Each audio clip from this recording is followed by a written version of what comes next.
All right, so this is just a quick build update on our Poison Tornado Assassin build. So we've done some changes since I posted my last build guide on this build. To begin, we've done a lot of changes to the tree. We kind of dropped a lot of the top area in lieu of taking more area of effect and getting ourselves some cluster jewels. These clusters are all exceptionally easy to craft. The Fettle ones can be a little difficult to get. I'm still working on trying to get better Fettle small cluster jewels to get that sweet, juicy life roll. The medium cluster jewels, we're actually going with Numbing Elixir and Peak Vigor. Peak Vigor just gives us more healing life.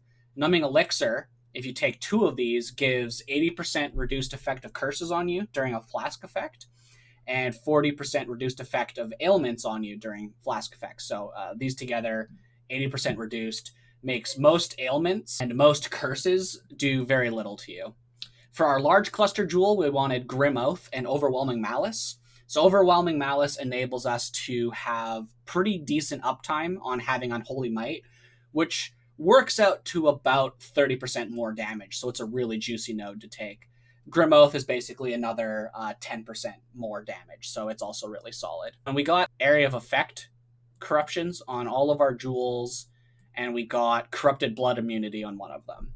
Corrupted Blood immunity is just, a general good thing you want all the time in Path of Exile. In terms of our gear, we have made one large significant change, and that is we switched from Callum's Plate to using a self-crafted Boom Chest Astral Plate. So this has a lot of juicy mods on it that makes it superior to Callum's. So we have less life because we're not using Callum's, so now we're only down to about 5.2k life, but that's okay. The big thing we got from our Astral Plate is we got Power Charge on crit, which we obviously want, Frenzy Charge on hit. So now we have pretty much full uptime on 3 out of 3 Frenzy Charges and Power Charges, even on boss fights. Chaos Resist, as that's kind of our weak point. And of course the Boom mod. So getting all of this together substantially increases our clear. We're working on crafting a better belt. Oh, I've got it right here. So this is kind of a work in progress, but I'm trying to get Fire, Cold, and Chaos Resist on it, and then some good life.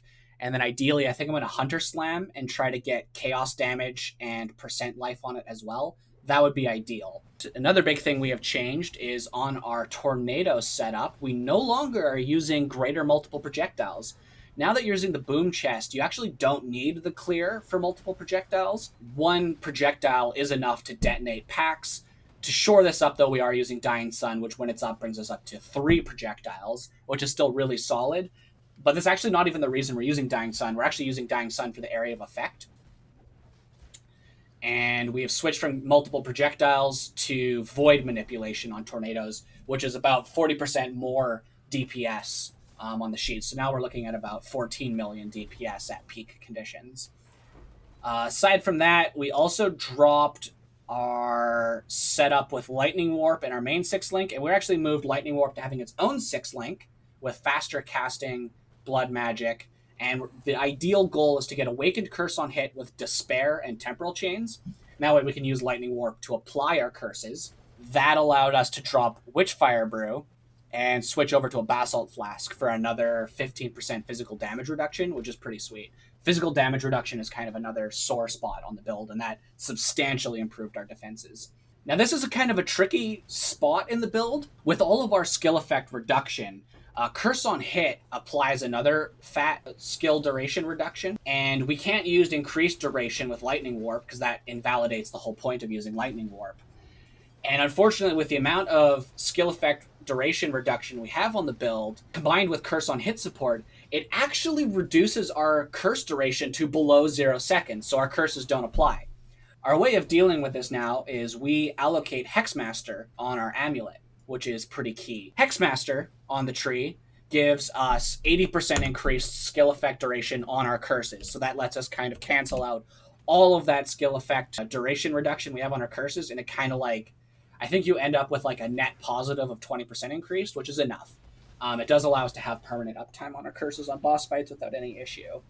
So that's kind of a key. And unfortunately, this does mean that we had to drop allocating other nodes like Discipline and Training or other DPS nodes. So being forced to allocate Hexmaster to make this work was a little bit sore, but it is what it is. It's pretty much the only option. The other big thing that we did in this build that has substantially improved things is I saved up and got myself a Watcher's Eye with both Vitality life gain on hit and Vitality global generic life leech.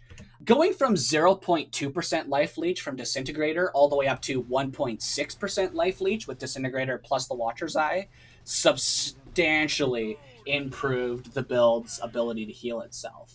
We are now able to cap out our 20% life leech rate in 0.2 seconds of combat. Those are pretty much the big changes, and as you can see, it has substantially improved the clear speed of the build. I'm quite happy with this. I still have a lot of improvements to make. Getting the Awakened Curse on hit is going to be kind of expensive. I'm still only using an 8% reduction time twist. Getting that upgraded would be pretty big. Getting a 21-22 less duration support will be another 5% more damage, so that's a pretty big deal. Those are all some pretty big upgrades that we did. So thanks for tuning in, and feel free to comment if you have any questions. If you want to know more about the build, absolutely come tune in to me live streaming the build as I play it on Twitch. I live stream several evenings a week. I'm trying to stream more, but I'm also pretty busy with work. But if you ever want to check out the build or see how it performs live, my link to my Twitch is in the description below. Thanks for tuning in, and have yourselves a great one.